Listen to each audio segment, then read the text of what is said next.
Income tax میں کمی کی تجویز پہلے سے بجٹ تجاویز کا حصہ ہے۔ اس حوالے سے حکومت نے وزیر اعظم صاحب کی خصوصی ہدایت پر 6 لاکھ سے 12 لاکھ تک تنخواہ پانے والوں کے لیے انکم ٹیکس کی شرح 2.5% سے کم کر کے صرف 1% کر دی ہے۔ صرف 1% انکم ٹیکس کا نفاذ اس امر کا علامتی اور عملی اعتراف ہے کہ ریاست اس طبقے کو بوجھ تلے دبانا نہیں چاہتی۔ ہمیں امید ہے کہ اس اقدام سے نہ صرف اس طبقے کی ڈسپوزیبل انکم میں اضافہ ہوگا بلکہ ان کا ٹیکس نظام پر انشاءاللہ اعتماد بھی بحال ہوگا۔ ہمارا دوسرا قدم سرکاری ملازمین کے تنخواہوں اور پینشن میں اضافہ تھا۔ حکومت نے سرکاری ملازمین کی مشکلات کا ادراک کرتے ہوئے تنخواہوں میں 10% اور پینشن میں 7% اضافہ کیا۔ یہ اقدام نہ صرف انہیں ریلیف دے گا بلکہ ملازمین کو احساس دلائے گا کہ ریاست ان کے ساتھ کھڑی ہے۔ جناب چیئرمین، درآمد شدہ سولر پینلز کے پرزہ جات پر 18% سیلز ٹیکس عائد کرنے کا ابتدائی فیصلہ مقامی صنعت کو تحفظ فراہم کرنے اور ایک مساوی اور مسابقتی ماحول مہیا کرنے کے لیے کیا گیا تھا تاکہ پاکستان میں سولر ٹیکنالوجی کی تیاری اور سرمایہ کاری کو فروغ ملے، تاکہ یہاں جو انڈیجنس پروڈکشن ہے وہ شروع ہو۔ تاہم بجٹ پر دونوں ایوانوں میں تفصیلی غور و خوض اور معزز اراکین کے تجاویز کی روشنی میں حکومت نے سنجیدگی اور لچک کا مظاہرہ کرتے ہوئے اس مجوزہ ٹیکس کو کم کر کے 10% کرنے کا فیصلہ کیا ہے اور اس ٹیکس کا اطلاق صرف 46% درآمدی پرزہ جات پر ہوگا۔ اس طرح امپورٹڈ سولر پینلز کی قیمت میں صرف 4.6% اضافہ ہوگا۔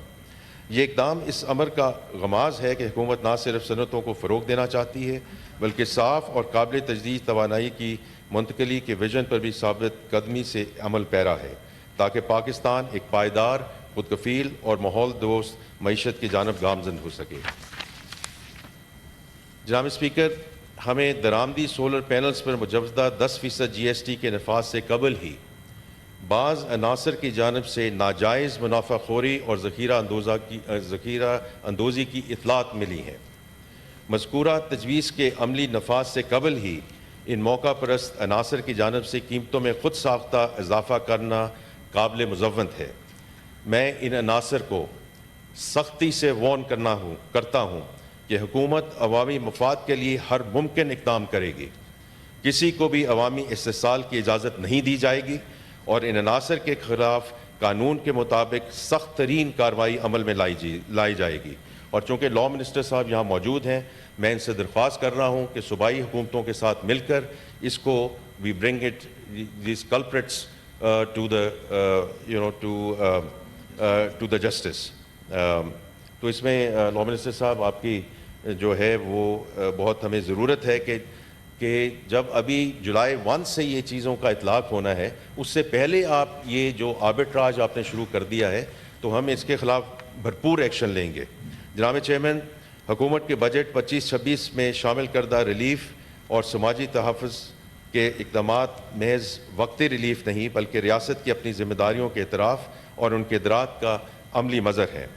ان اقدامات میں اہم بے نظیر انکم سپورٹ پروگرام کا بجٹ 592 ارب روپے سے بڑھا کر 716 ارب روپے کرنا ہے۔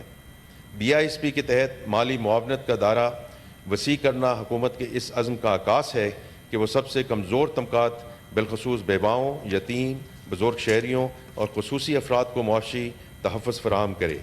اس اقدام سے تقریباً 1 کروڑ خاندانوں کو نہ صرف مالی مدد حاصل ہوگی بلکہ ان کی زندگیوں میں دیر پا استحکام آئے گا۔ اسی سلسلے میں جناب چیئرمین، آج شام کو پریزیڈنٹ ہاؤس میں ایک تقریب بھی ہے جس میں ہنرمندی کی طرف، اسی پروگرام کی طرف اس کو آگے لے کے جایا جا رہا ہے، جو میرے خیال میں بہت ایک احسن قدم ہے ان ٹرمز آف انشاءاللہ کیپیسٹی بلڈنگ۔ جناب چیئرمین، بجٹ میں بہتر انفورسمنٹ اور فراڈ کیسز کے معاملوں میں FBR کے اختیارات کے حوالے سے وزیر اعظم صاحب کی خصوصی ہدایت پر مجوزہ قانون میں مزید سیف گارڈز شامل کیے گئے ہیں تاکہ اختیارات کے ناجائز استعمال کا احتمال نہ رہے۔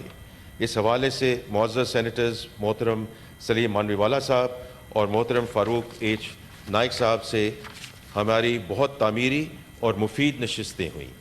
حکومت نے ان امور پر ان کے ساتھ کھلے دل اور دماغ کے ساتھ بات چیت کی اور ان کی رائے کا احترام کرتے ہوئے اور وزیر اعظم صاحب کی ہدایت کی روشنی میں بعض نکات کو مزید واضح اور بہتر کیا ہے۔ اس حوالے سے تفصیلات میں اپنی قومی اسمبلی کی وائنڈ اپ اسپیچ میں انشاءاللہ سوموار کو پیش کروں گا۔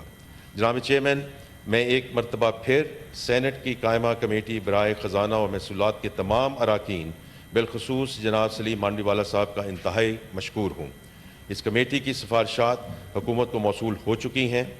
جیسے کہ ابھی کہا گیا، مجھے امید ہے کہ پچھلی سال کی طرح اس سال بھی قائمہ کمیٹی کی 50% سے زائد سفارشات کو فنانس بل کا انشاءاللہ حصہ بنایا جائے گا۔